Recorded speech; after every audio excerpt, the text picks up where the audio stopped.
The Galactic Council had spent 3,000 years building the perfect civilization. Clean energy, peaceful negotiations, rational solutions to every problem. War was a forgotten concept, violence an ancient relic studied only by historians. Then the Devourers came. In 6 months, they consumed 14 star systems. The Council's diplomatic envoys were eaten alive during first contact. Their defense fleets, designed for ceremonial parades rather than combat, lasted mere hours against the swarm. Billions of rational, civilized beings faced extinction at the hands of creatures that knew only hunger and violence. Desperate and dying, the Council did something unprecedented in their perfect society. They broke their most sacred law. They called for help from the one species they had banned from the galaxy 3 centuries ago. The species too violent, too unpredictable, too dangerous for civilized space. They called the humans. What the Council didn't understand was that when you spend 300 years telling someone they're too savage for your perfect world, and then suddenly need that savagery to survive, you don't get to set the terms anymore. The Marines who answered weren't coming as guests. They were coming as wolves unleashed in a galaxy that had forgotten what fangs looked like.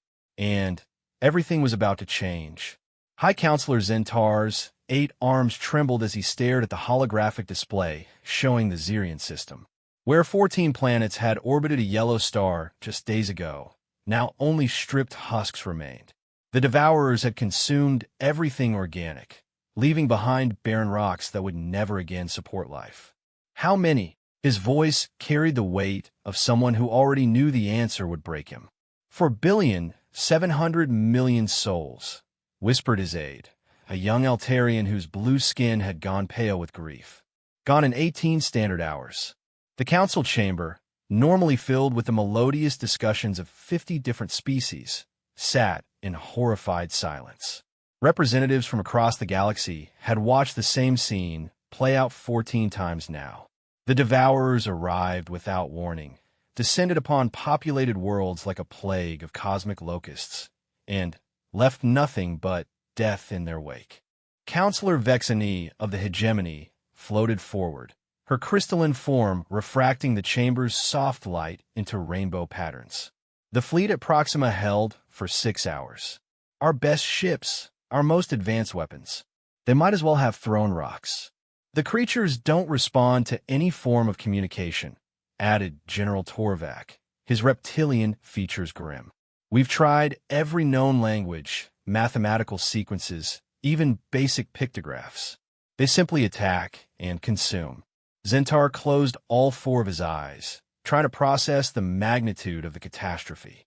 3,000 years of peaceful evolution, of building a civilized galaxy where conflicts were resolved through reason and diplomacy, and now they faced an enemy that couldn't be reasoned with, negotiated with, or understood. Sir, the aide spoke hesitantly. The deep space monitoring stations report massive energy signatures moving toward the Tau Ceti cluster. If they maintain their current pace. 40 billion people, Zentar finished, his voice hollow. The most populated system in council space. The chamber erupted in panicked voices.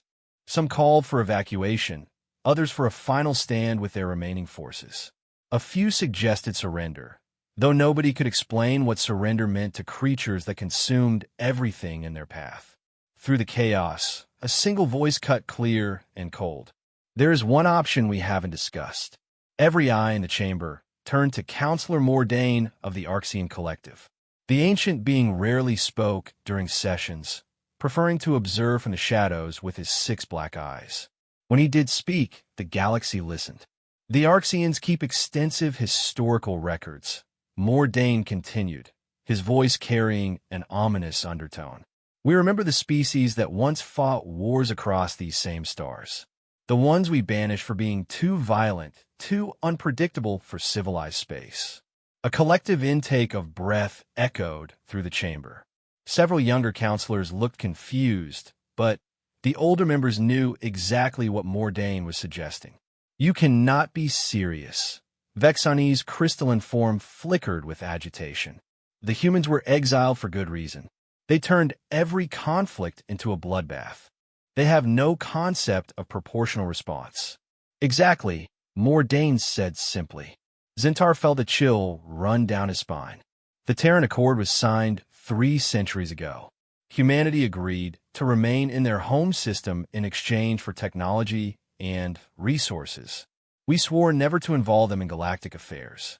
That accord becomes meaningless if there's no galaxy left to govern, Mordain replied. I was present when the decision was made to exile them. I remember the reports from the Kepler Wars, the siege of Vega Prime, the incident at Wolf 359. They fought with a savagery that horrified us. General Torvac shifted uncomfortably. My predecessor's files contained battle reports from that era. Humans didn't just defeat enemies, they traumatized them. Entire species would surrender rather than face human forces in battle. They were monsters, whispered a young counselor from the Centauri Federation. They were effective, Mordain corrected. And effectiveness is what we need now. The debate that followed would later be remembered as the darkest moment in Council history. For 6 hours, the galaxy's most civilized beings argued about whether to unleash humanity upon their enemies. They discussed moral implications, potential consequences, and the very real possibility that the cure might prove worse than the disease. But as the hours passed, and more reports came in of devourer movements toward populated systems, the arguments grew shorter and the silences longer.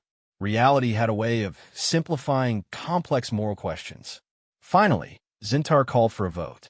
The resolution was simple and terrifying in its brevity. Should the Galactic Council formally request military assistance from the Terran Federation? The vote was closer than anyone wanted to admit. 26 in favor, 21 against, with 3 abstentions. By the slimmest of margins, the galaxy's most violent species would be invited back to the stars. The communication array took 3 days to establish a connection across the vast distances to the Sol system. When the image finally resolved on the main screen, the Council found themselves face to face with Admiral Sarah Chun of the Terran Federation Navy. She looked exactly like the historical records. Average height, dark hair pulled back in a military style, unremarkable except for her eyes. Those eyes held depths that spoke of wars fought and hard decisions made. She wore a simple blue uniform with minimal decoration, but something in her bearing made it clear she was accustomed to command. High Counselor Zentar, she said, her voice carrying easily across the light years. This is unexpected. The last communication we received from the Council was a formal notice that humans were persona non grata in galactic space. That was 287 years ago. Admiral Chen, Zentar began, struggling to find words that didn't sound like the desperate plea they were. Circumstances have changed. He outlined the Devourer threat, showing her the tactical data, the casualty reports, and the projected path of destruction. Admiral Chen listened without interruption, her expression growing grimmer with each detail. When he finished, she was quiet for a long moment. 18 billion dead in 6 months, she said finally.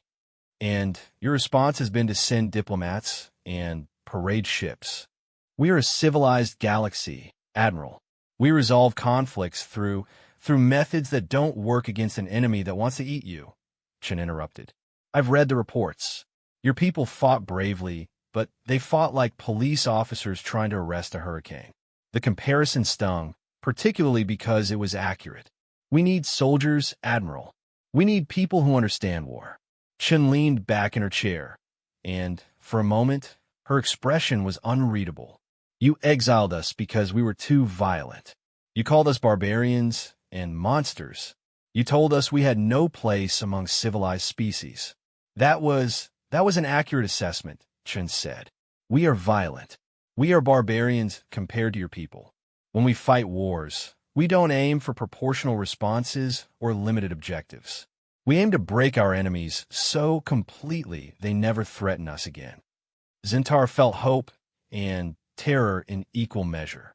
Is that a yes? Admiral Chen smiled, and it was not a pleasant expression. High Counselor, you're about to learn the difference between violence and warfare.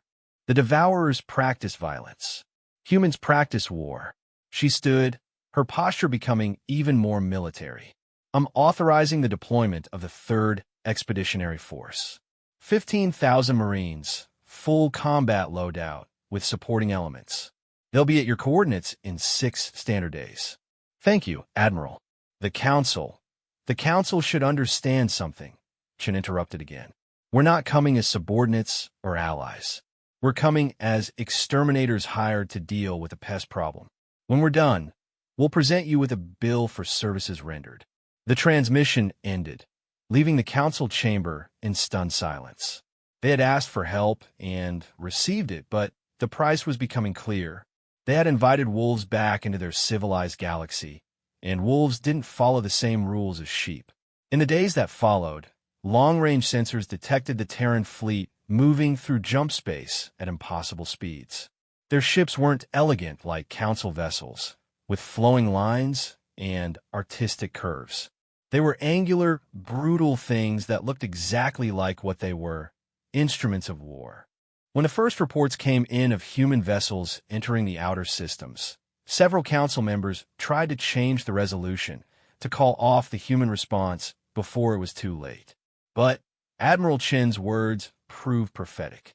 The difference between violence and warfare was that violence could be controlled.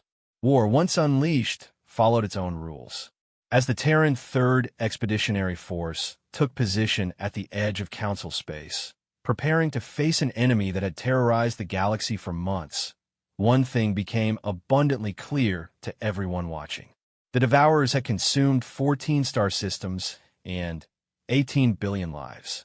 But they had never faced humans before, and humans had spent 3 centuries in exile thinking about what they would do when they finally got the chance to show the galaxy why they had been feared in the first place.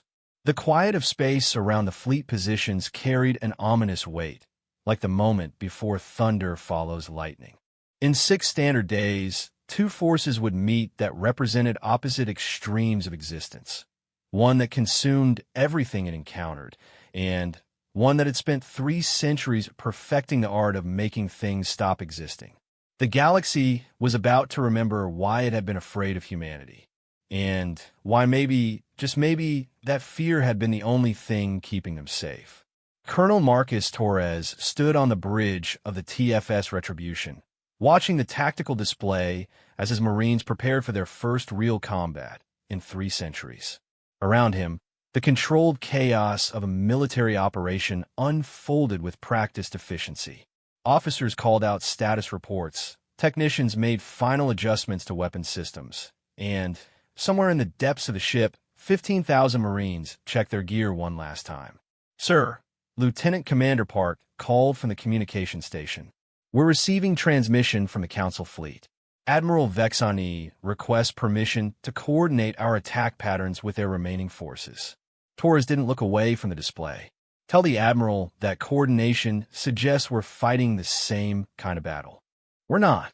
The truth was stark and simple. The Council forces, what remained of them, were positioned in a defensive screen around Tau Ceti Prime, hoping to buy time for civilian evacuations. Their ships maintained careful formation, their weapons powered but set to minimum yield to avoid collateral damage to the system's infrastructure. The human fleet hung in space like a collection of predators waiting for the hunt to begin. No formation, no careful positioning. Just 15 ships designed for one purpose: making other ships stop existing. "Range to target?" Torres asked his tactical officer. 6 million kilometers and closing, sir. The Devourer swarm maintains approach vector toward the planet. No deviation, no response to hails. Torres nodded. That matched the intelligence reports. The Devourers didn't maneuver, didn't strategize, didn't adapt. They simply flew straight at their target and consumed everything in their path. It had worked against 14 star systems because the Council fought like civilized beings. Humans had stopped being civilized 3 centuries ago. "Captain Morrison," Torres spoke into his comm unit. "Status on Project Daybreak?" "Locked and loaded, sir," came the reply from the weapons bay. "Though I still think this is overkill." "Captain, In 300 years, no one has successfully killed a single Devourer's ship. Overkill is the point. Through the viewports, the enemy fleet became visible as dark shapes blocking out stars. Intelligence estimated 200 ships, each one a biomechanical horror that pulsed with organic life. They moved through space like a school of cosmic sharks, following chemical trails that led them to populated worlds. The Council had tried everything: energy weapons that barely scorched their hulls, kinetic projectiles that they absorbed like nutrients, even electromagnetic pulse weapons that seemed to make them stronger. The Devourers had evolved in the depths of intergalactic space, surviving cosmic radiation, asteroid impacts, and the vacuum itself. They were the ultimate predators, but they had never encountered Earth's most dangerous export: human creativity applied to the problem of making things dead. "Sir," the communications officer called out again. "The Council fleet is requesting we maintain formation and follow their battle plan." Torres finally turned away from the tactical display. "Open a channel to all Council ships." When the connection established, Torres found himself looking at Admiral Vexani and several other Council commanders on a split screen. They looked nervous, which was understandable. They were about to watch humans fight for the first time in centuries. "Admiral," Torres began, his voice carrying the flat tone of someone stating simple facts. "In approximately 4 minutes, my ships will engage the enemy. I strongly suggest you move your forces back to the edge of the system." "Colonel, with respect, we cannot abandon our defensive positions." "If your attack fails, it won't," Torres said simply. "But if you stay where you are, you'll be caught in the blast radius." Vexani's crystalline form flickered with confusion. "Blast radius?" "Colonel, these creatures have proven immune to nuclear weapons." Torres smiled, and several Council officers visibly recoiled. It was the smile of someone who knew exactly how dangerous he was. "Admiral, we haven't used nuclear weapons in warfare for 4 centuries. We've developed more elegant solutions." Before Vexani could respond, Torres cut the channel and turned to his weapons officer. "Captain Morrison, you are authorized to deploy Project Daybreak. Fire when ready." What happened next would be studied by military historians for generations. The TFS Retribution, seemingly without movement or visible weapon discharge, simply caused the space in front of the Devourer fleet to stop existing. The technical term was Quantum Vacuum Metastability Event, though the Marines called it making a hole in God's pocket. The weapon didn't destroy matter. It convinced a region of space that matter had never existed there in the first place. The universe, being fundamentally logical, corrected the error by eliminating anything that contradicted this new reality. 40 Devourer ships simply ceased. Not destroyed, not vaporized, but edited out of existence as if they had never been there. The remaining Devourers continued their advance, either unable to comprehend what had happened or simply incapable of fear. Their loss only seemed to make them more aggressive. "Second salvo," Torres ordered calmly. "Conventional weapons." This time the Terran fleet's attack was visible. Streams of exotic matter projectiles, each one moving at significant fractions of light speed, reached across space to impact the Devourer ships. But these weren't the simple kinetic weapons the Council had tried.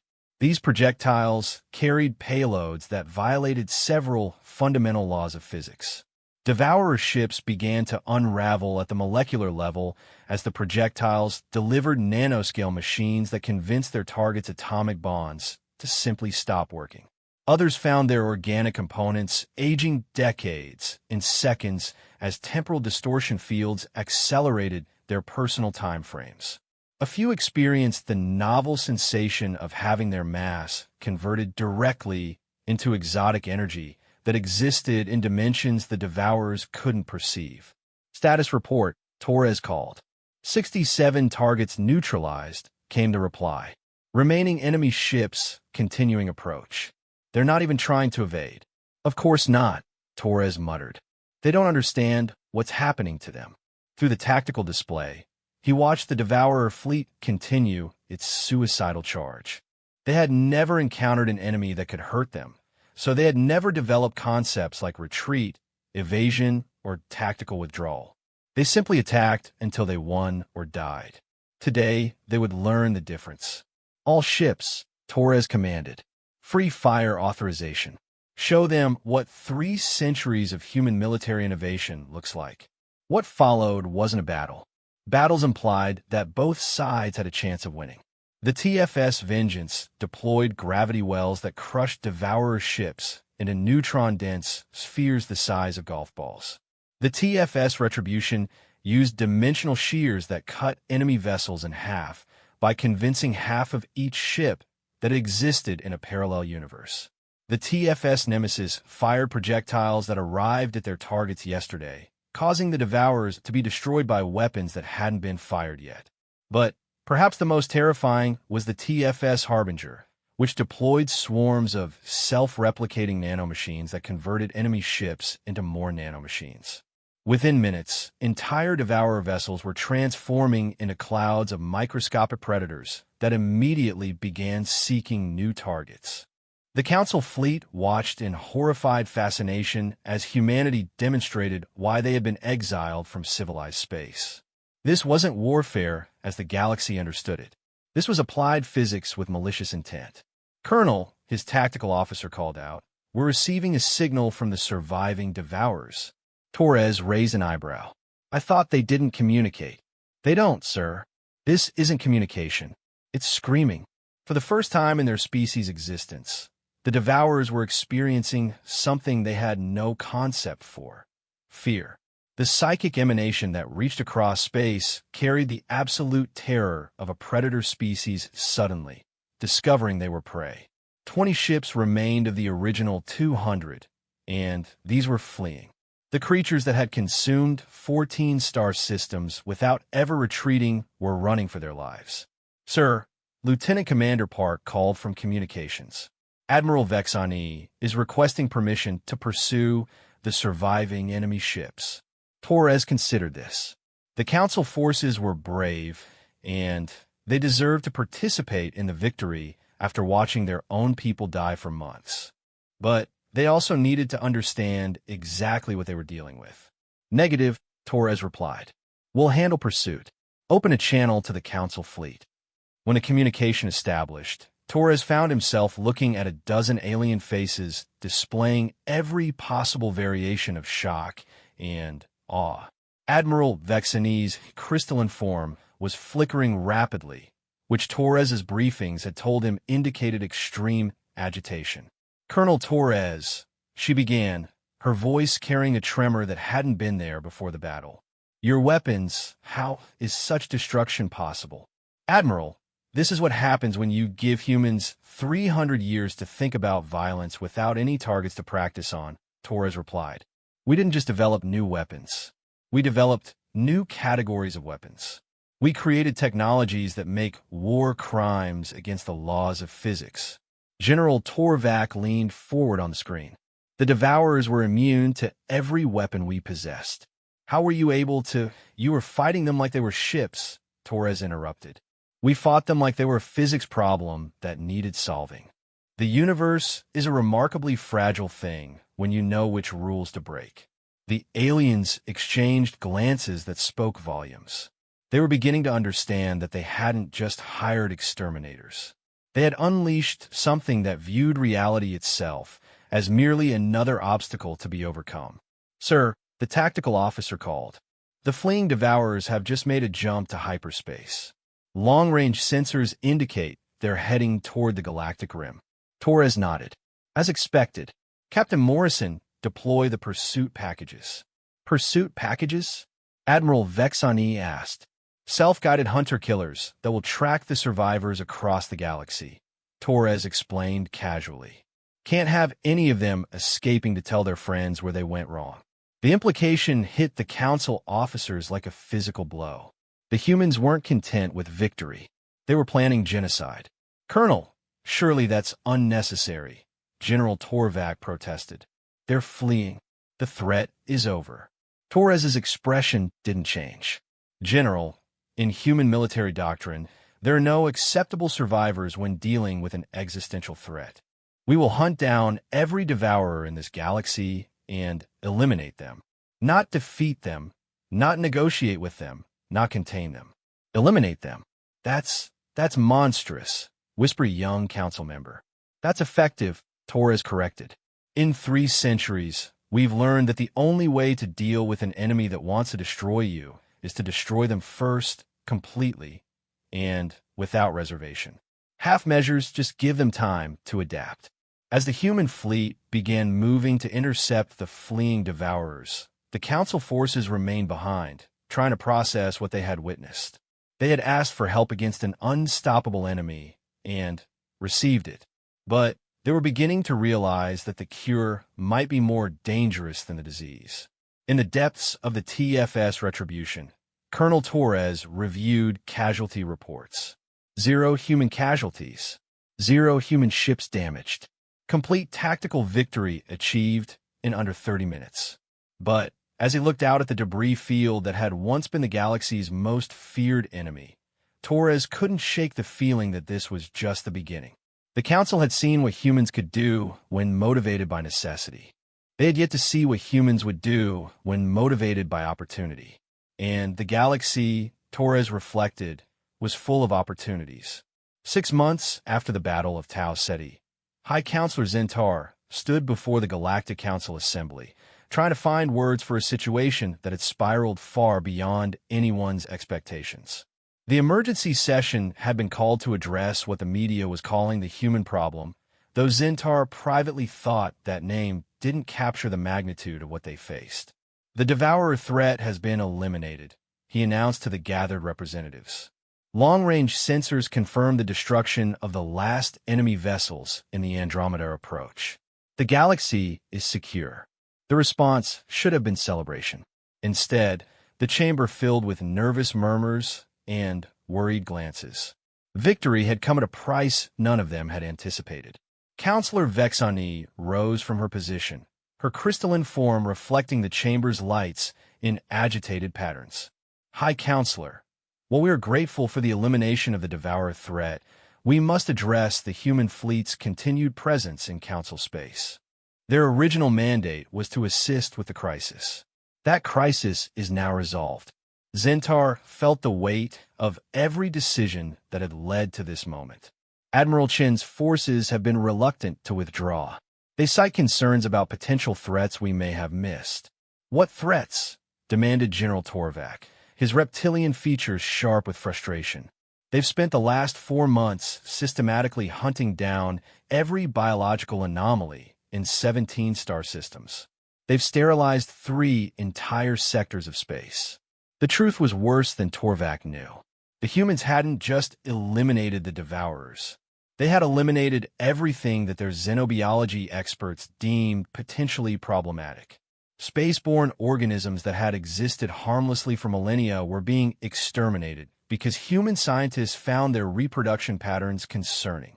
Entire ecosystems were being optimized according to human safety standards. Furthermore, Vexani continued, their fleet has been reinforced twice since the original deployment. Intelligence reports suggest over 50,000 human military personnel are now operating in our space. Zentar closed his eyes, remembering Admiral Chen's explanation during their last communication. Consolidation of gains, she had called it. Standard post-conflict security operations. The humans were treating the entire galaxy like occupied territory that needed to be pacified. Councilor Mordain, whose suggestion had started this chain of events, spoke for the first time in weeks. Perhaps it's time to formally request their withdrawal. The chamber fell silent. Everyone understood the implications of that suggestion, and everyone knew it wouldn't work. You didn't request things from humans. You negotiated, and only from a position of strength that none of them possessed. Sir, Zentar's aide whispered urgently in his ear. Admiral Chun is requesting immediate communication with the Council. She says it's regarding our billing arrangements. Zentar felt his stomach drop. The humans had mentioned payment for their services, but the Council had assumed this would be some form of technology transfer or resource allocation. They were beginning to suspect the price would be significantly higher. Put her through. Admiral Chen's image materialized above the chamber's central platform. She looked relaxed, almost casual, but her eyes held the same dangerous intelligence that had made the council nervous from the beginning. Behind her, Zentar could see what appeared to be a military command center with humans working at stations displaying tactical information about every system in council space. "High Counselor," Chen began, her voice carrying easily through the chamber. "I trust the council is satisfied with our services? Admiral, the Devourer threat has been eliminated as promised. The council is grateful for your assistance." "Excellent. Then, we can discuss payment." The chamber's temperature seemed to drop several degrees. Zentar forced his voice to remain steady. "What exactly did you have in mind, Admiral?" Chun smiled, and every alien in the chamber felt a chill of recognition. They had seen that smile before, just before she had eliminated the most dangerous threat the galaxy had ever faced. The Terran Federation formally requests permanent basing rights in 17 star systems, mining concessions in the asteroid belts of 43 systems, and exclusive survey rights to the Void Sector. The demands hit the chamber like a physical blow. What Chun was requesting amounted to a significant portion of Council space, including some of the most resource-rich systems in the galaxy. "Admiral," Zentar protested, "those terms are completely unreasonable.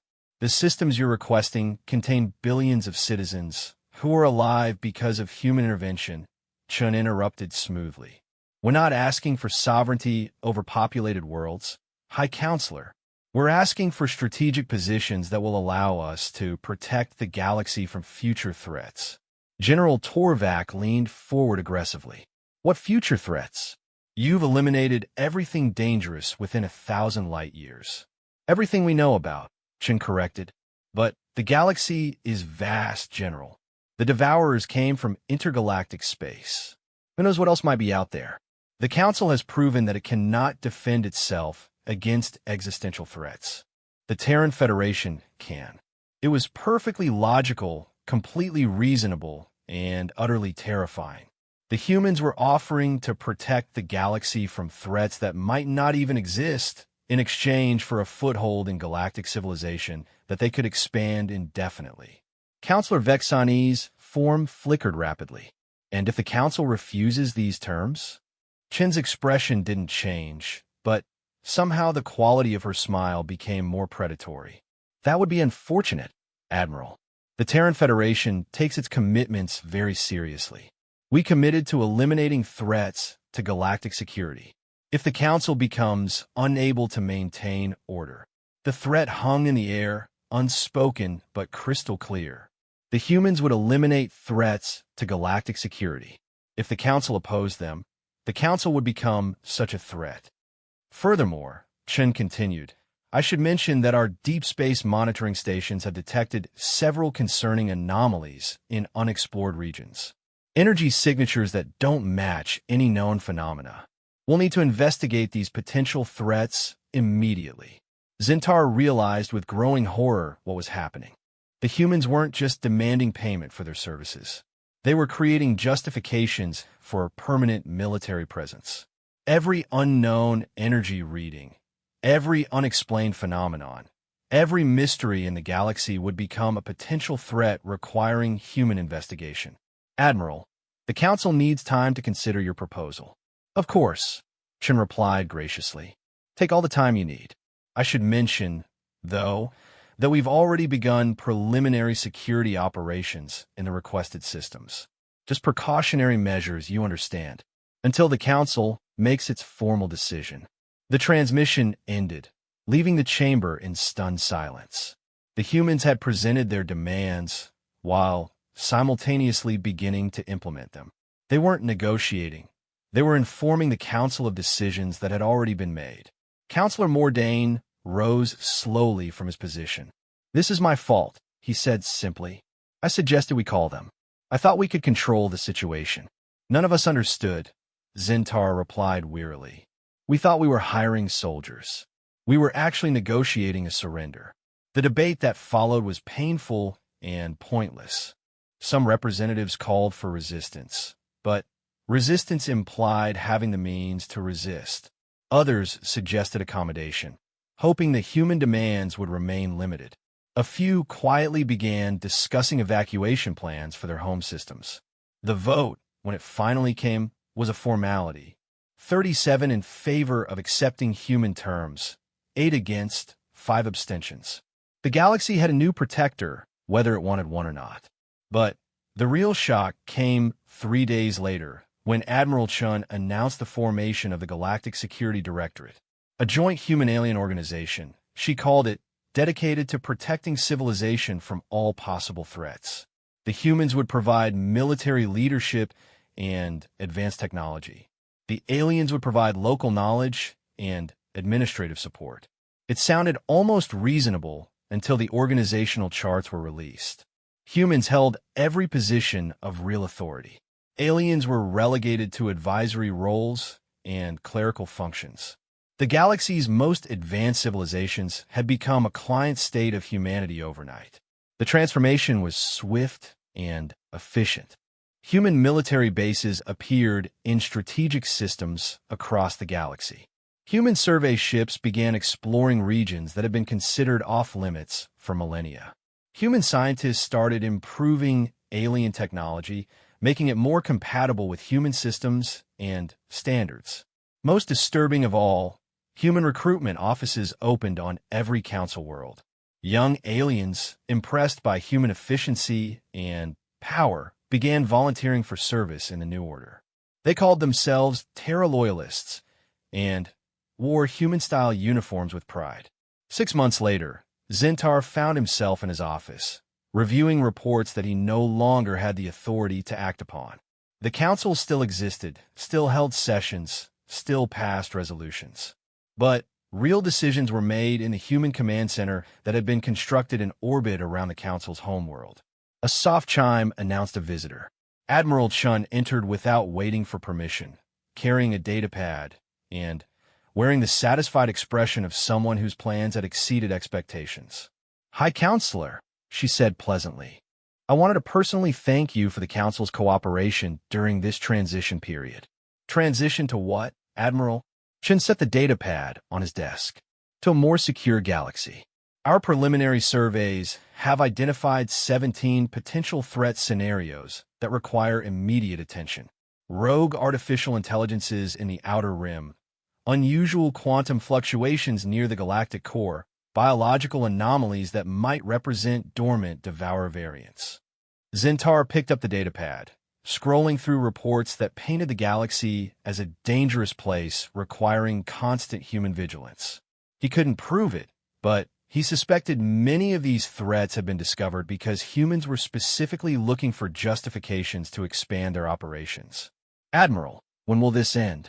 When will the Terran Federation consider the galaxy secure enough to withdraw?" Chen's smile became almost gentle. "High Counselor, you're thinking about this wrong. This isn't an occupation. This is evolution. For 3,000 years, the galaxy has been a collection of separate civilizations held together by treaties and protocols. Now it can become something greater. A human empire. A galactic civilization," Chen corrected. "Led by humans, yes, but inclusive of all species. Everyone has a role to play in the New Order." Zintar looked out his window at the council capital, where human and alien workers were constructing new buildings according to human architectural standards. Hover vehicles moved in precise patterns dictated by human traffic control systems. Even the planet's weather was being modified by human atmospheric processors to optimize efficiency. It was orderly. It was safe. It was completely under human control. What about those who don't want to be part of this new order? Chen's expression didn't change, but something cold flickered in her eyes. "High Counselor, the galaxy called us because they needed protection from threats. We've provided that protection. Anyone who threatens the stability and security we've established becomes, by definition, a threat themselves." The message was clear. Opposition to human authority was classified as a security threat, and the galaxy had seen what humans did to threats. After Chen left, Zintar sat alone in his office, contemplating the greatest irony in galactic history. They had asked humanity to save them from the devourers, creatures that consumed everything they encountered. Humanity had saved them, and then consumed their independence, their autonomy, and their right to determine their own fate. The difference was that the devourers had consumed biological matter and left barren worlds behind. Humans consumed civilizations and left efficient, orderly, thoroughly controlled societies behind. The galaxy was safe. The galaxy was secure. The galaxy was prosperous under human guidance. The galaxy was no longer free. And as Zentar watched human ships patrol the space lanes and human administrators reorganize alien societies for maximum efficiency, he realized that perhaps this had always been inevitable. The Council had spent 3,000 years building a perfect, peaceful civilization. But they had forgotten that peace was only possible when those who threatened it were too afraid to act. The humans hadn't forgotten, and now the galaxy would never forget either. Outside his window, the stars shone with the cold light of a universe that had finally learned what humans meant when they said they would protect something. They meant forever, whether that something wanted protection or not.